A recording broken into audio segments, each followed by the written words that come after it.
Good evening, everyone. We're right at the back end of the retreat. It's been great interacting with everyone.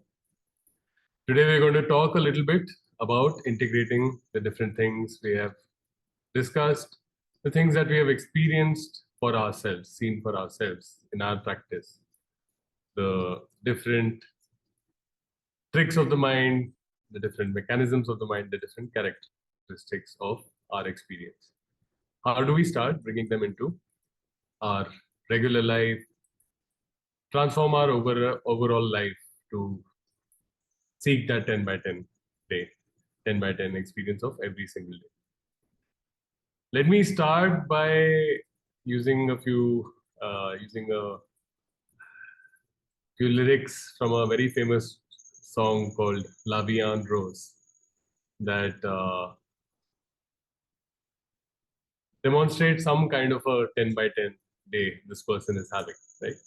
And this is a person who's utterly in love, and I'm sure at some point in your life you've experienced a point where nothing can really go wrong. So just a couple of the lyrics, right? So hold me close and hold me fast, the magic spell you cast. This is La Vie en Rose. Like the life looks rose tinted to me. When you kiss me, heaven sighs. A world where roses bloom. And when you speak, angels sing from above. Everyday words seem to turn into love songs. Sounds a lot better in Louis Armstrong's voice, but just try to imagine the mindset of the person who's singing this, right? And you can imagine if a car nearly runs them over, they're probably going to wish the driver have a great day, right? If something goes wrong at work, they couldn't be bothered less. They figure out what needs to be done, get it done. If they have to wait for someone for an hour, 2 hours, it doesn't diminish their outlook on life, right? So this is a 10 by 10 day in my book. When you're able to look at the world always through loving eyes, through eyes of service, not having any complaints, not having any friction with reality.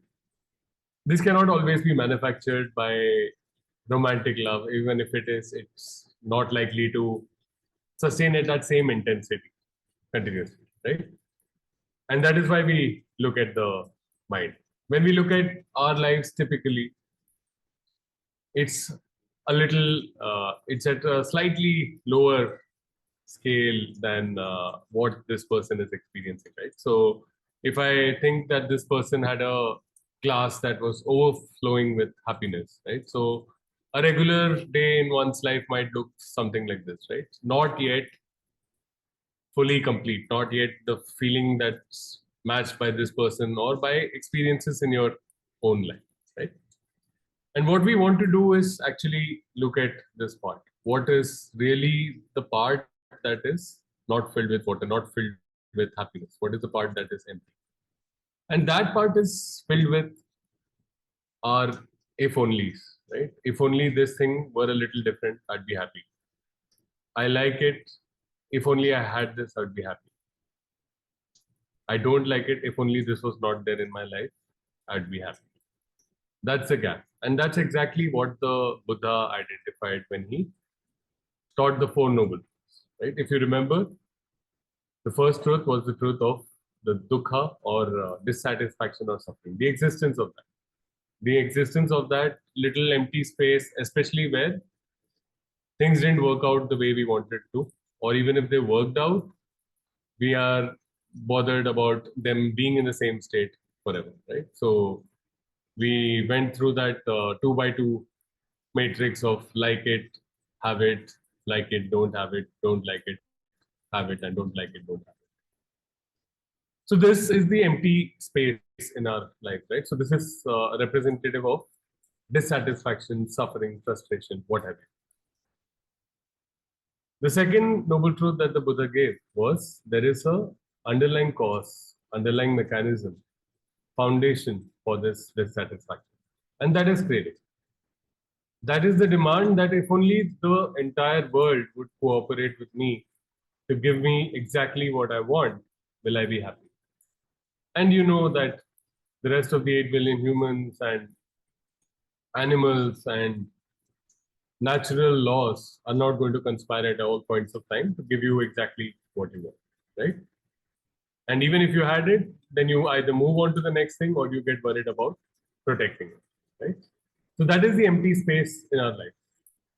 What the Buddha also says is, in the absence of craving, when we decouple our happiness from this, when we decouple our happiness from these if-then conditions, if this happens, then I'll be happy, then we can be a glass that is full and overflowing, irrespective of what happens in the world. We took an example of this person who is so much in love, you know, have weird things happen to them in the day, but we can't imagine them being upset or losing their quality of mind because of those things. So the trick lies in decoupling our mind from these conditional models of happiness. Right? And we can be overflowing with happiness and do what is appropriate in the external, right?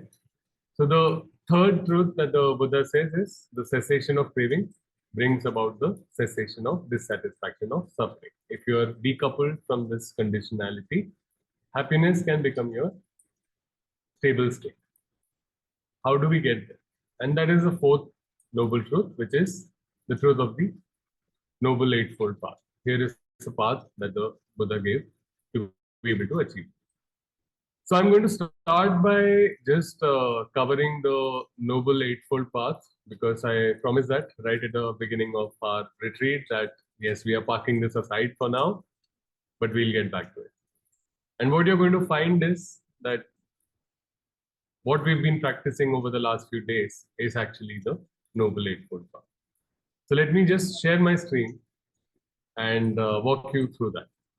What we'll do next is look at how we use our understanding of our mind, the skills as well as the understanding that we've developed over the last few days to further address specific things that bother us, understand how to deal with them better, take them out of the equation in terms of your happiness being completely dependent on certain things happening in the world, the entire world cooperating in a very specific fashion to get you what you want.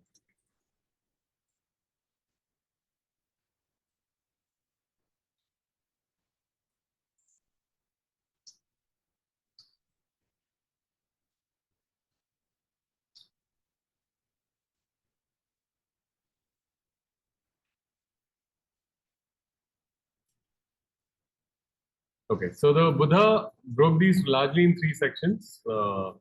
Understanding how the mind works, building skills with attention, and finally integrating that with behavior, which is like the larger theme of today's topic, right? So two things in the section on understanding. So first one is sammaditi or samyak drishti. Why is understanding? Understanding how the mechanisms of the mind work. And broadly, this can be looked at as the understanding of the four noble truths that suffering has a basis, removal of that basis leads to the end of suffering, and how we can get there.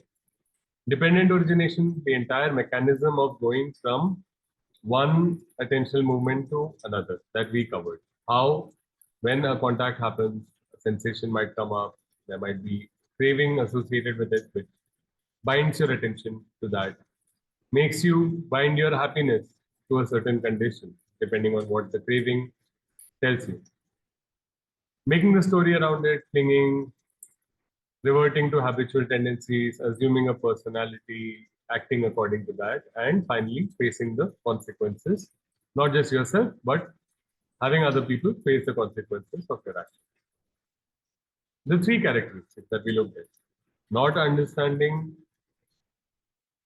impersonality, the fact that we can take things personally even if they started from a very impersonal point. We can make it about ourselves even if what we are thinking as ourselves is merely a sense of self that is being generated in the moment to address that situation. That is part of the story that we have generated in that moment to understand what's happening and respond to it. Understanding of impermanence, that things are in a specific way because the conditions are right for them to be that way. Things will change.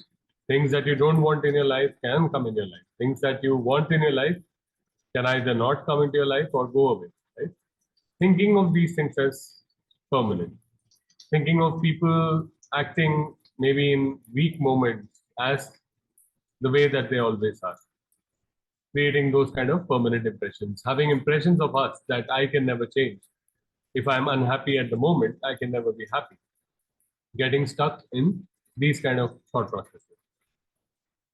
Not understanding suffering that comes from taking things personally and not understanding impermanence. Right? So these are the three characters.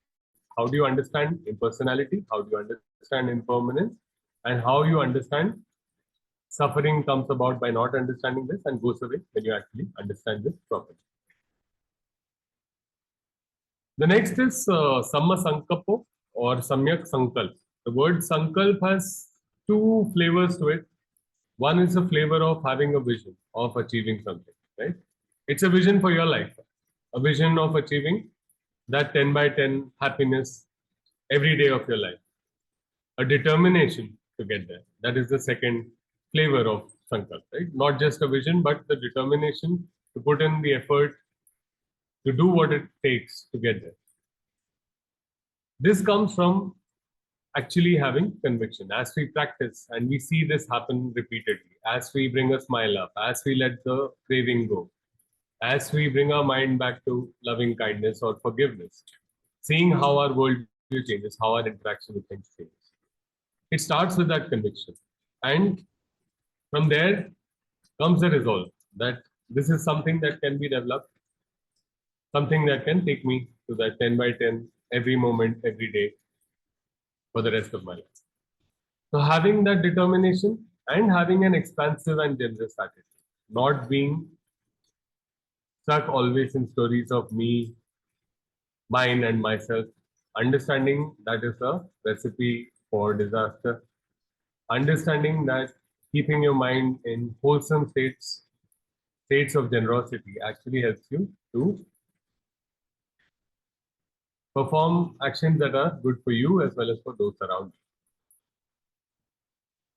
So this comprises the section on understanding. Understanding how mind works, understanding how life works, how existence works.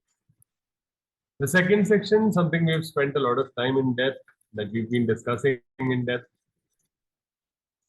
and you have covered the entire curriculum, right? So it's around harmonious practice, using the 6 R's every time your mind goes into an unwholesome state on the basis of craving, every time your mind says, I will be happy only if this is done, if this changes in the world. Going from there to a wholesome state, letting go of that craving, and being able to address the same problem. The problem or situation in front of you needs responding, it needs addressing. It doesn't need you to make it about you or make it personal. Understanding this and building that ability to bring your mind out of unwholesome states to wholesome states where you can actually address the problem, actually solve the problem, actually address the situation and move things forward. The next one is mindfulness, remembering to observe attention and its movement. And the third is collectedness. Collectedness is not just the jhanas, it is also being able to keep your mind with any object, whether it is your work, whether it is forgiveness, whether it is any activity that you put yourself to, whether it is being collected with the being able to give your attention, your most valuable commodity, to the people around you when they need it from you, right? Collectedness means not just the jhanas, but being able to stay with where you're intending your attention to stay. Being with your object of attention, being with your object of meditation by choice and not by accident, and not simply because your mind says, I won't be happy unless you pay attention to and fix this in a certain way.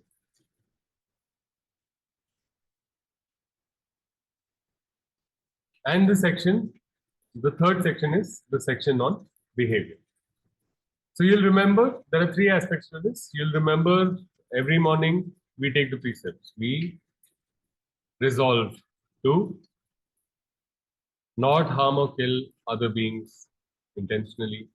We resolve not to take things that are not given to us. These constitute some of the actions that are wholesome. Broadly, you can think of actions as acting with a base of Brahma Vihara. Instead of acting with a mind of me, mine, myself, a constricted mind that says, I can only be happy if I get this. Being able to communicate, not just with others, but with yourself, right? With the base of the Brahma Viharas. We take precepts around not speaking untruths. We resolve not to gossip, slander, speak harshly in a way that hurts others and creates violence within our own minds. Harmonious communication is being able to think and communicate with the base of the Brahma Viharas. This also includes everything that we verbalize in our mind. The way we talk to ourselves, the way we talk about situations, the way we think about situations, the way we think about other people. Right? So if you're keeping the precept of not speaking harsh speech, simply by having something unpleasant in your mind about another person, but saying something pleasant, you're not really acting or thinking or communicating with the base of the Brahma Viharas. This requires you to start reflecting and also updating the way you think about situations. Finally, we have harmonious lifestyle, Samma Ajivo. This has been often translated as right livelihood. My understanding from the suttas of what the Buddha talked about is actually creating an environment that is conducive for you to develop your mind, for you to reach that 10 by 10. So it can be anything around you. So if your fridge is stocked with things that are unhealthy for you, you're likely to have them. If your fridge is not stocked with them, you're unlikely to have them. That is simply modifying your environment towards a more harmonious lifestyle. If you're working in a place where you're asked specifically by your management to mislead customers, that is going to create violence within you, that is going to create unhappiness within you, that is going to create conflict within you. Getting out of such a job is part of creating a harmonious lifestyle, harmonious environment. Having a community of people around you that is supportive of your development, that is supportive of each other's needs, is part of creating a harmonious lifestyle, a harmonious environment. Samma Ajiva, Samyak Ajiva. Not just your livelihood, but your lifestyle, your environment. So this is what the Buddha says. So your behaviors affect your mental skills affect your behaviors. All of these serve to enrich when you are able to reflect on them in your own practice as you get insights. This serves to deepen your understanding. All three of them feed into each other. Good understanding leads to better mental skills. Good understanding leads to better behavior. Good mental skills leads to better behavior. Good behavior leads to mental skills. I want to make a special note of the precepts, right? The precepts that we take in the morning. This is something very important because every time we break a precept, right? Think about the precepts of causing harm or hurting someone intentionally, performing acts of cruelty, telling a lie, spreading slander about someone, gossip about someone, sexual misbehavior. All of these come because in that instant, the craving in our mind is so strong. Our belief that I can only be happy if I do this specific thing, which is completely colored and guided by the craving, is so strong that we perform that action, even though internally alarms are going off that this is not something good. When we lie, we are hoping to achieve a certain purpose, and we feel that it's okay to cause harm to ourselves and potentially to others when we do that. When we take something that is not given, we believe it is important enough under the influence of craving to take it, even though it is going to create unwholesome states of mind for you. Your mind will not forget that you took what was not given. Somebody else may suffer because you took what was not given. So the reason we break precepts is typically because we have been taken over by craving. And when we don't break precepts, we are teaching our mind not to be under the influence of craving and take actions from that state. And these are simple to remember: not harming or killing someone, not taking something that is not given, not resorting to lies, harsh speech, slander, gossip, not misbehaving sexually, not dulling yourself enough so much with intoxicants that you forget the rest of it. Right? So we all know, everybody who's indulged in intoxicants, that your mindfulness is going to go for a toss. That your likelihood of performing one of these other actions, harming someone, saying something that hurts someone, goes up when your mind is not sharp, your mindfulness is not sharp. Right? And finally, being loving and kind to oneself and to others. Right? So all of these precepts are fairly easy to remember. And even if you forget to 6 hours, even if you forget to be collected, even if you forget to be mindful, just by remembering, taking these precepts in the morning, there is a memory in your mind, there is a mindfulness in your mind outside of your practice that, hey, let me not walk into this hole and hurt myself and others. Right? So this is the Noble Eightfold Path as it was presented by the Buddha. I also want to get into how we can use our understanding, what we've been walking through this entire week, the movement of attention from one attentional object to the next. How we can use that understanding to actually start addressing situations in our life a little different. I want to spend a little time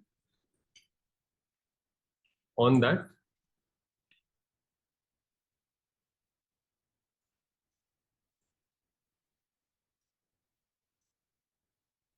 We start with how we walk into any moment, right? You have walked into this moment, you have emerged, arrived at this moment with a certain foundation. There is nothing you can do about it while you are entering this moment.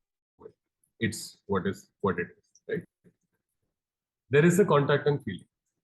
Something in your environment has a contact with you, and it gives rise to a sensation or feeling. What can we do here? So how can we, if we have certain things in our lives that we want to change, right? So one of the things that I talked about when talking about an environment is we can modify the environment to reduce unwholesome contact. Things that we know always trigger craving, so we don't need to make a point of challenging our mindfulness by always confronting ourselves with them, right? We can anticipate events that are likely to happen.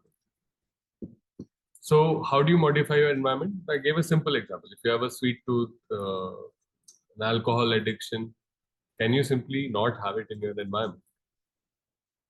If you have a unwholesome work environment where you're required to or asked to or expected to be unpleasant to fellow team members, unpleasant to other customers, for instance, right? So is it possible to get out of that environment? If you have people around you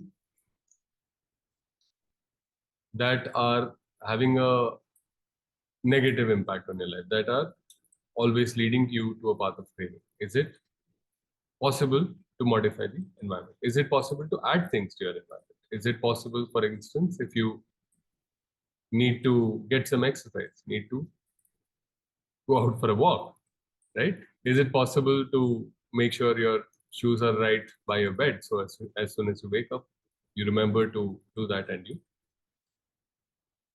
go out to walk? Is it possible, if you are getting sunburned, to keep your sunscreen right next to your comb? So when you're done with your shower, you use your sunscreen, right?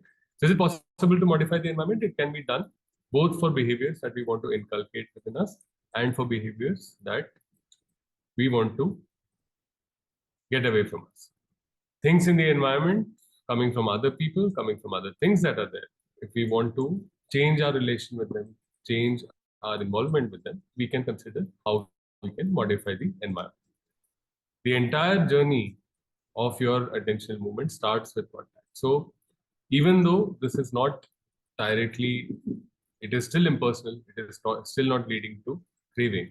our understanding and anticipation of the things that lead to craving. Because we are habitual creatures, right? In any situation, we are likely to resort or revert to our habitual tendencies to respond to that situation, right?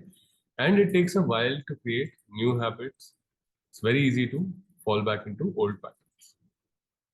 If those patterns are starting with a certain contact, is it possible to modify them in one way or the other? It may not be possible to change all. So you may in your mind believe that another person in your environment is responsible for all your unhappiness, but it may not be possible or even wise to simply say my solution is just to eliminate the other person.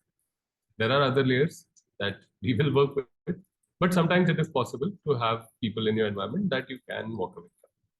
You can make that choice. We can also, through our practice and at other times, also see how much something makes us greedy about it or makes us cringe or makes us irritated. Right? The degree of pleasantness or painfulness that we experience when we encounter something shows our degree of attachment to something. This is a great signifier of how much craving that we have with a particular situation. We can use that to also start understanding ourselves better and start using the next step better, which is using the 6 hours every time we find our mind is caught up with craving. Again, anticipating that something is going to be unpleasant, being prepared to use the 6 hours, being prepared to be mindful. So perhaps there are people that you have to meet, you do not have an option. A lot of family members sometimes invoke this kind of sensation that you have to meet them, but you don't really like it. You are very aware of the unpleasant feeling that it generates, right? So you can anticipate and prepare to enter that situation with a degree of mindfulness.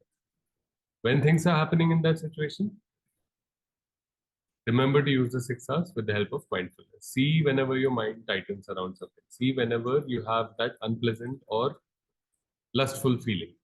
See when your mind has an underlying flavor of, I'll be happy only if this doesn't happen. If only this person hadn't said something, I would have been happy. But because they've said it, I'm going to be unhappy. For instance, the next thing that we need to look at is the clinging.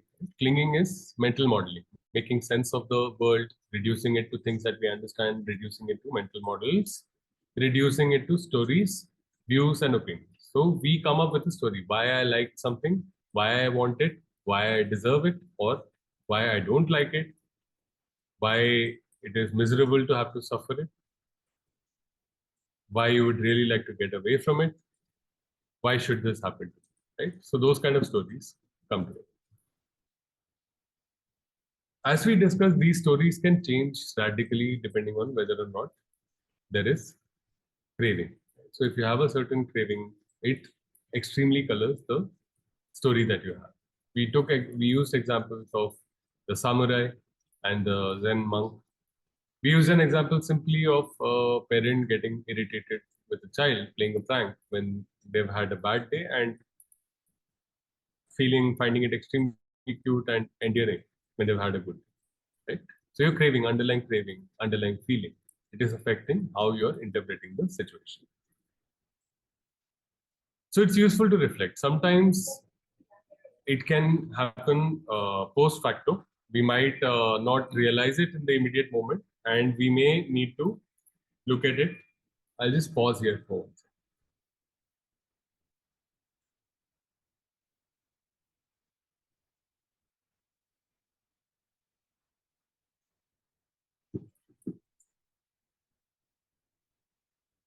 Yep. Okay. Back. Okay. So we can look at the way we interpret a situation. We always have a story running in our mind. We discussed about how in TV debates, you have a bunch of people who all use a bunch of facts. They may not be factually wrong, but they weave very different stories about the same situation. There is a lot of whataboutery, like there is a lot of conjecture, there is a lot of points, emphasis on certain points. The facts themselves may be the same, but the narrative that we add around a situation is very important to our understanding of it. And this is something that we really need to challenge, that we need to look at.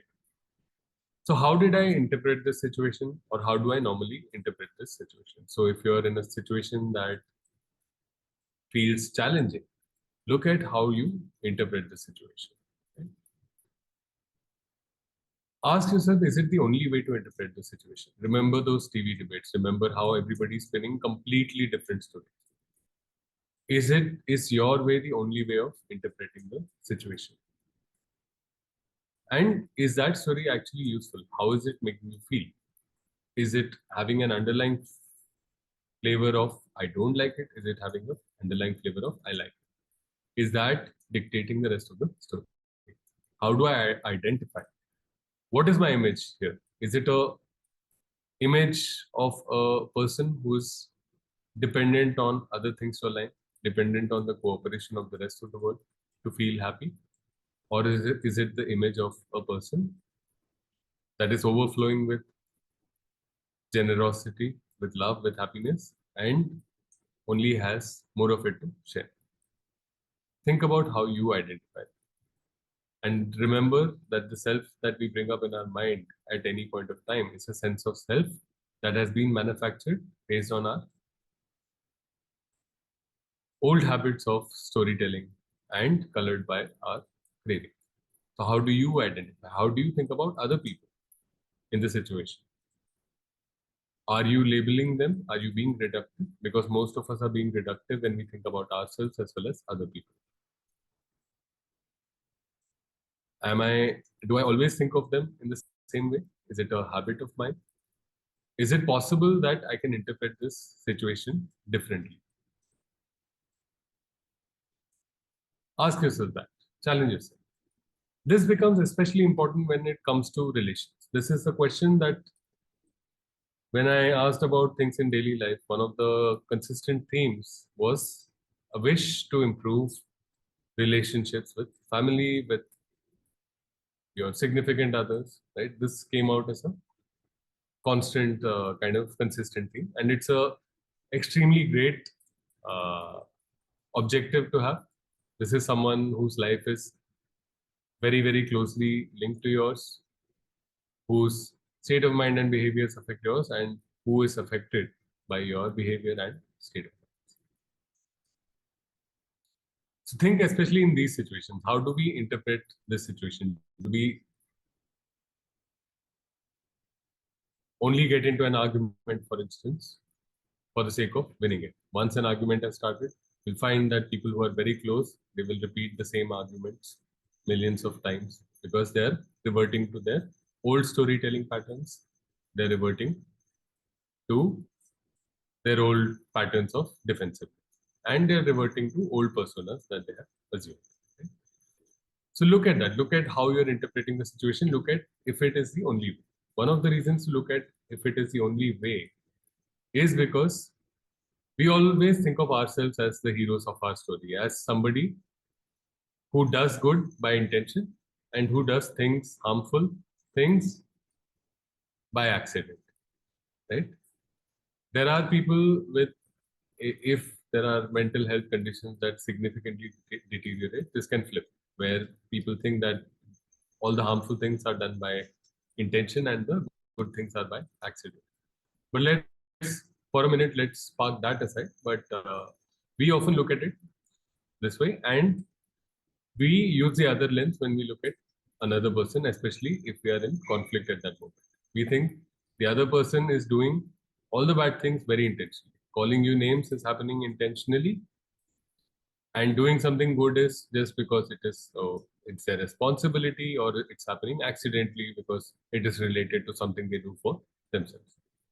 So look at these interpretations, look at how you've reduced a person to a certain personality, and that is not necessarily how you feel about them all the time. In the heat of argument, in the heat of a conflict, you may reduce them to that mental model, right?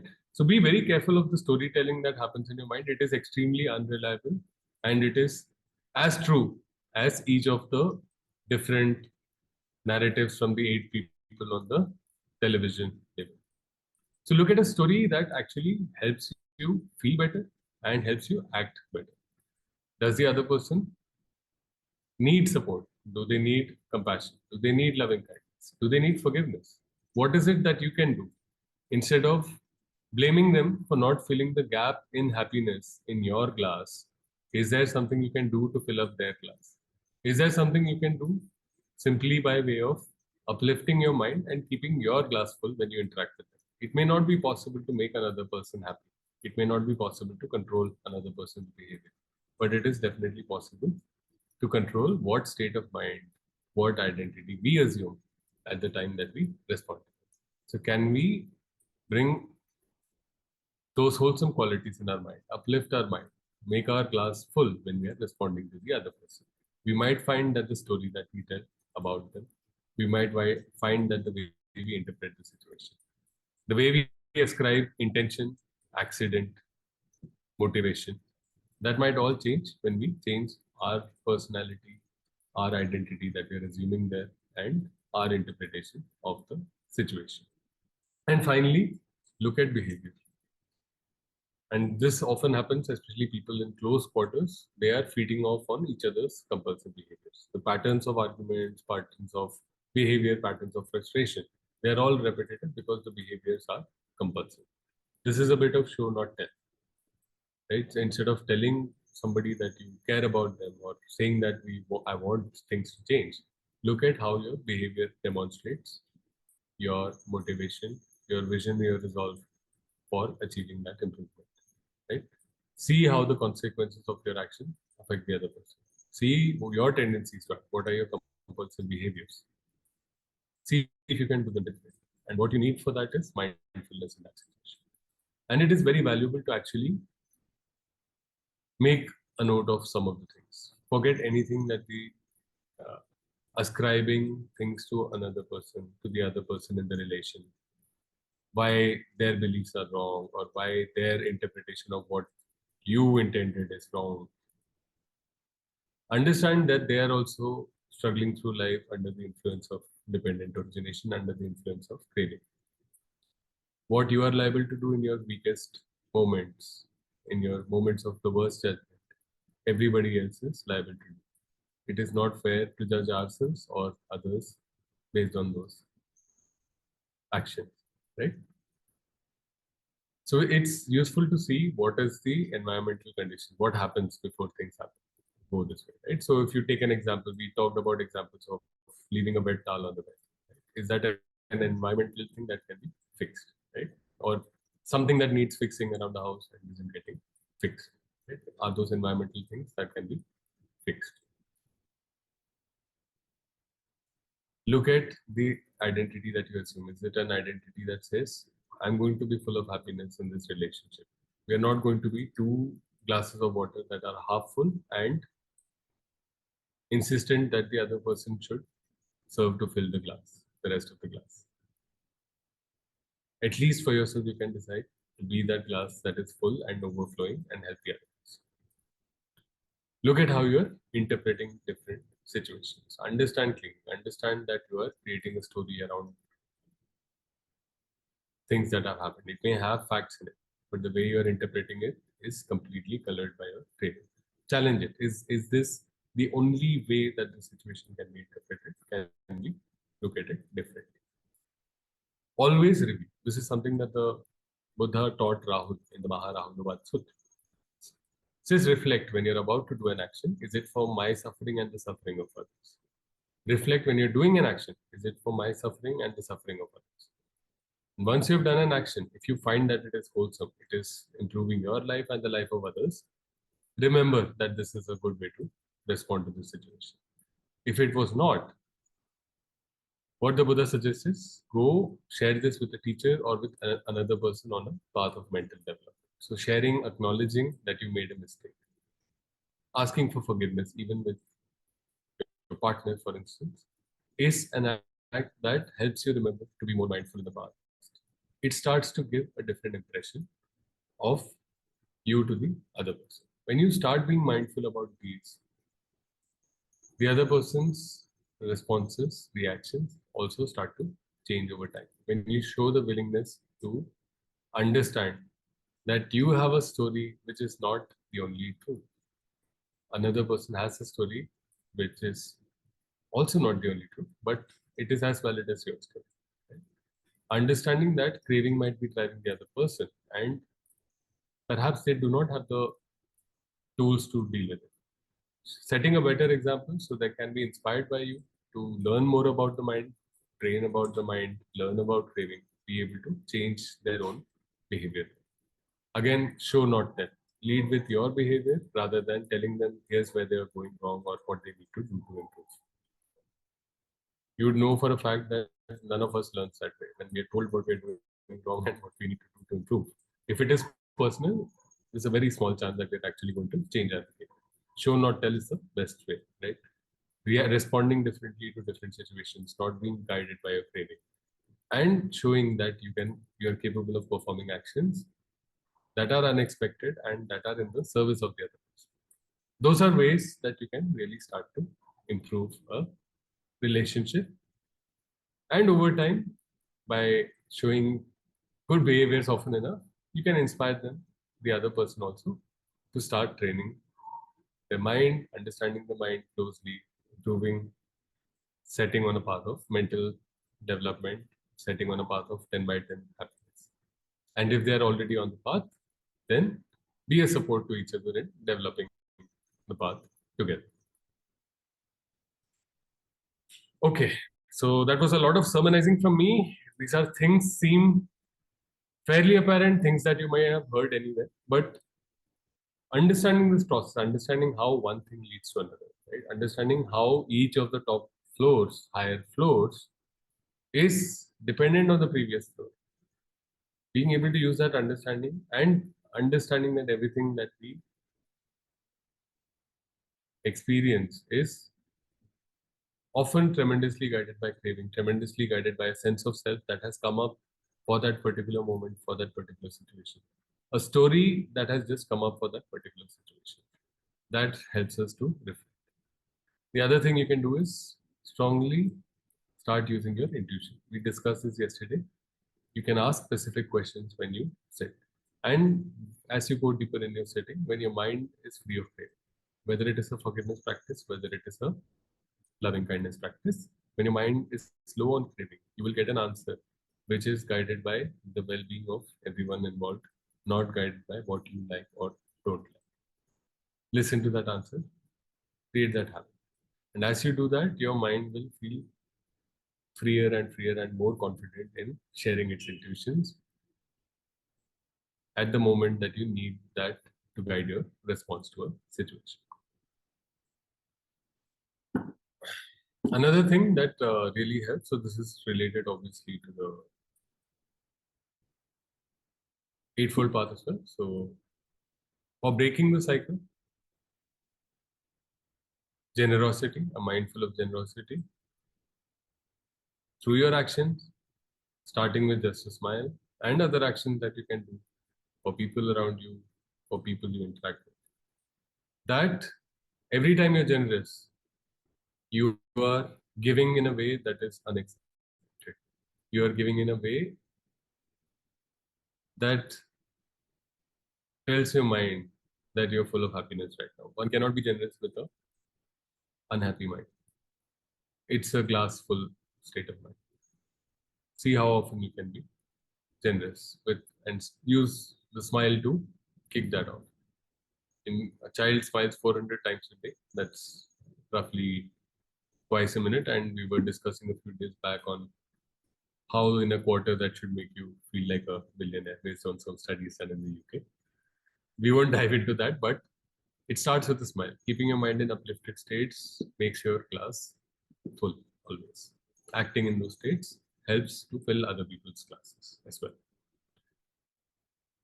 Keeping your precepts, we talked about the behavior part of the Eightfold Path and cultivation of mind, which is the immersion part of the Eightfold Path. Right. So this is essentially the Eightfold Path in action, and this helps you keeping your mind in these states while interacting with others.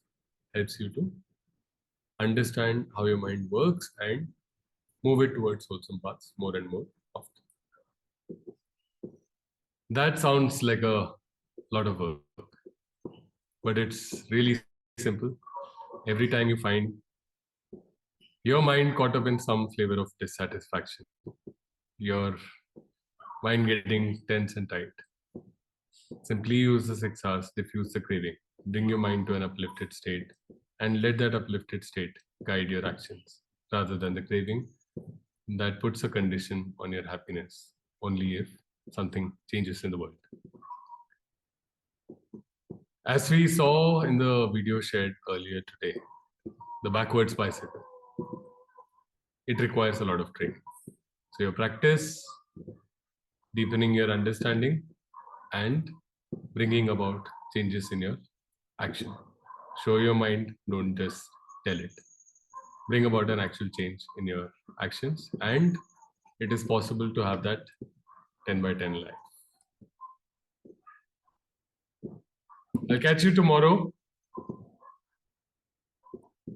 I'll be rooting for a 10 on 10 life for you, Lavi and Rose for you. Let's share our experience through the retreat. I'm sure it'll be great to see how people's faces have transformed through the retreat. And I'm sure you'll have pretty deep and profound insights to share. Don't shy away from that, because an insight you might have had presented in your words might be very, very helpful for someone else. Start your generosity, your journey of development by sharing and letting others also benefit from that. We started this community, we started this sharing because we found it helped us in our own journey of development. And we'll talk a little bit about this as well. Having the right community of people around, being engaged in wholesome activities, how it can be a crucial part of our personal development and how we can support each other going forward. We'll cover a little bit of that tomorrow. Do remember to join us for the live session at 8 p.m. tomorrow. And do remember to share freely anything and everything that comes. This forum, especially tomorrow, is going to be very non-judgmental, very generous, very supportive. And it will be great to know what your experiences were and how we can continue to support each other in our journeys. Conviction is the key. Having the resolve, having the understanding that there is a very, very happy life waiting for us and we just need to apply ourselves to it is very important for this journey. And I hope through your experiences, through examining your own mind over the last few days of the retreat, you have developed the seeds of that conviction. And hopefully we can support each other in making our convictions, individual convictions, stronger and also support each other on the journey. Thank you. I'll see you tomorrow.